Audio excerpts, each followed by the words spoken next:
যোৰহাট গুৱাহাটী নগাঁও ধুবুৰীক লৈ আশাবাদী কংগ্ৰেছ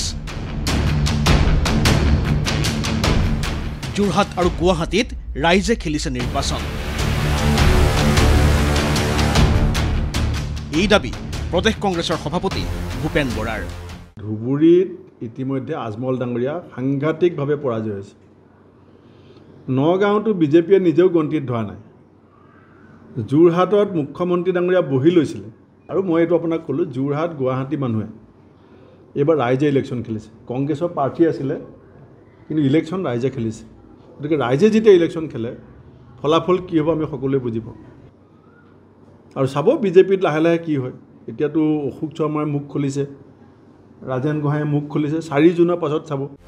যোৰহাটত মুখ্যমন্ত্ৰীয়ে বাহৰ পাতি গৌৰৱ গগৈক পৰাজিত কৰিবলৈ ৰচা পৰিকল্পনা সফল নহ'ব বুলি দাবী কংগ্ৰেছ সভাপতিৰ 50 বছৰ উকলি যোৱাৰ পাছত হঠাৎ জন্মস্থান যোৰহাটলৈ কিয় ডক্টৰ হিমন্ত বিশ্ব শৰ্মাৰ মনত পৰিল বুলিও প্ৰশ্ন ভূপেন বৰাৰ ইমানেই মুখ্যমন্ত্ৰী ডাঙৰীয়াই যোৰহাটৰ সমষ্টিটোক ব্যক্তিগত আক্ৰমণৰ লক্ষ্য কৰিছিলে যে তেখেতে গৈ এটা টিভি চেনেলৰ বিশেষ টিভি চেনেলৰ প্ৰগ্ৰেম পাতি তাত কৈছিলে যে মই অহাবাৰ যোৰহাটৰ পৰা খেলিম মই যোৰহাটত জন্ম হৈছোঁ মুখ্যমন্ত্ৰী 50 বছৰ বয়স পাৰ হ'ল যোৰহাটত জন্ম হোৱা বুলিতো আমি শুনা নাছিলোঁ কিন্তু গৌৰৱ গগৈ যেতিয়া যোৰহাটৰ কেণ্ডিডেট হ'ল তেখেতৰ জন্মস্থানলৈ মনত পৰি গ'ল কিমান ডেছপাৰেট আছিলে ভূপেন বৰাৰ দাবী 4 জুনত দিল্লীত ইণ্ডিয়া মিত্ৰজোঁটৰ চৰকাৰ হ'ব 2026 বিধানসভা নিৰ্বাচনৰ বাবে চলিত বৰ্ষৰ ছেপ্টেম্বৰ অক্টোবৰৰ পৰাই বিধানসভাৰ সমষ্টিভিত্তিক পৰ্যালোচনা আৰম্ভ কৰিব কংগ্ৰেছে আমি বিধানসভাৰ কাৰণে ছেপ্টেম্বৰ অক্টোবৰৰ ভিতৰত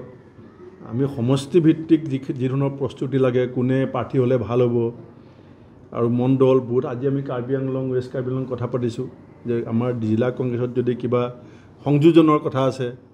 কাৰোবাক প্ৰমোচনৰ কথা আছে নতুন মানুহক লগত লোৱাৰ কথা আছে আমি সেইখিনি ইতিমধ্যে কৰ্তৃত্ব দিছোঁ তেখেতসকলে জিলা ভিত্তিক ভাবি চিন্তি চাই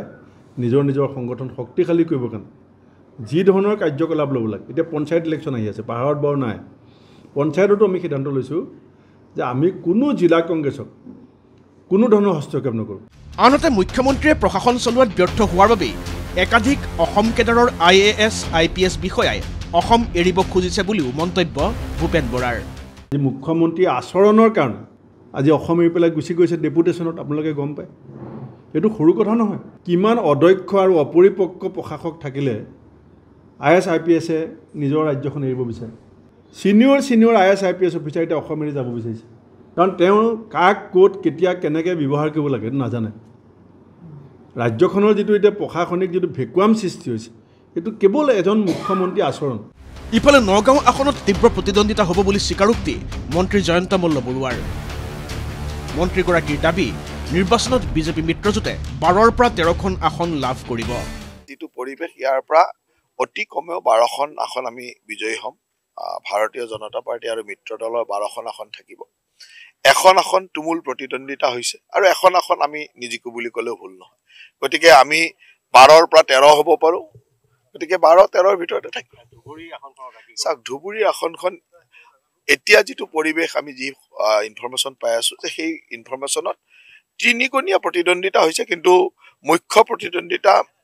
কংগ্ৰেছ আৰু ARDFৰ মাজত হৈছে বুকলীয়া ঘাটৰ পৰা আদিত্য ভূঞা আৰু কাজিৰঙাৰ পৰা অনুজ বেলুৱাৰৰ ৰিপৰ্ট ND24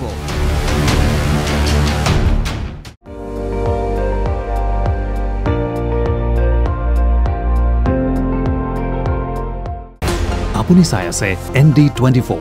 সৰ্বশ্ৰেষ্ঠ নহয় সৰ্বোত্তমৰ দৌৰ